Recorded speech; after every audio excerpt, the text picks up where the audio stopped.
Hello guys, welcome back to my channel Mom's Momita. আজ কিন্তু আমি তোমাদের সঙ্গে শেয়ার করবো ছানার কোপ্তার রেসিপি। আর তার জন্য আমি নিয়ে নিয়েছি 1 লিটার দুধের ছানা কাটিয়ে।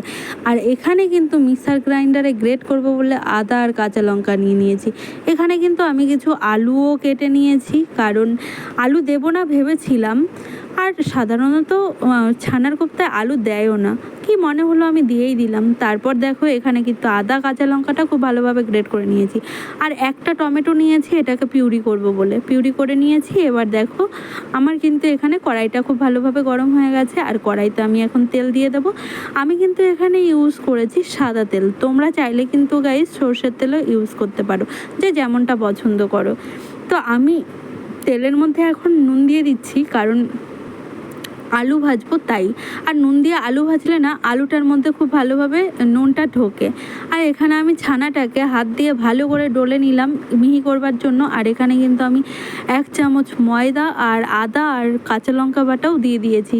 এগুলো দিয়ে বেশ ভালো করে মেখে নিলাম। আর আলুটাও কিন্তু লাল লাল করে ভাজা হয়ে গেছে, দেখতেই পেলে।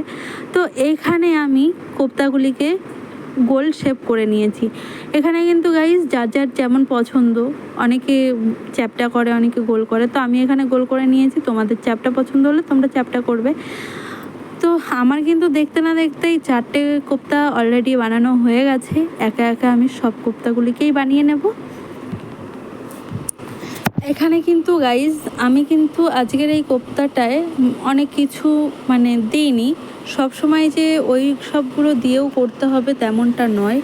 এখানে আমি কোপ্তাগুলোকে ভালো করে লাল লাল করে ভেজে নেব। ততক্ষণ আমি বলতে থাকি কি কি দিইনি আজকের এই কোপ্তার তরকারিতে। যেমন টক দই দিইনি, তারপর চালমগজ দেওয়া হয়নি, আর কাজু বাদাম দিইনি, আর পোস্ত দিইনি। তো এগুলো দিলে গাইজ আরও স্পাইসি এবং টেস্টি হয়। আর গাইজ আমি যেই রকমভাবে করেছি এই রকমভাবেও যে খারাপ হয়েছে সেটা নয়, এই রকমভাবে করেও কিন্তু এটার একটা অন্যরকম স্বাদ আর ওটার একটা অন্যরকম স্বাদ। তো তোমরা চাইলে এইভাবেও করে দেখতে পারো আমি যেইভাবে করছি। এখানে কিন্তু আমি তেলের মধ্যে দিয়ে দেবো জিরে ফোড়নের জন্য, আর তেজপাতা আর গরম মশলা বলতে এলাচ, দারচিনি আর লবঙ্গ। আর এখানে আমি দিয়ে দিলাম আদা আর কাঁচা লঙ্কা বাটা, জিরে ধনের গুঁড়ি, টমেটো পিউরি, কাশ্মীরি লঙ্কার গুঁড়ি আর হলুদ, আর একটু নুন দিয়ে দিয়েছি। এবার যখন আর কিন্তু আমি এখানে কোপ্তাগুলোকে গরম জলের মধ্যে নুন দিয়ে ভিজিয়ে রেখে দিয়েছিলাম। এখানে দেখো মশলাটা থেকে ভালো করে তেল ছেড়ে দিয়েছে। আমি আলুগুলো দিয়ে দিলাম। আলুগুলো দিয়ে একটু নেড়ে চেড়ে কষিয়েই এবার কিন্তু আমি জলটা দিয়ে দেবো।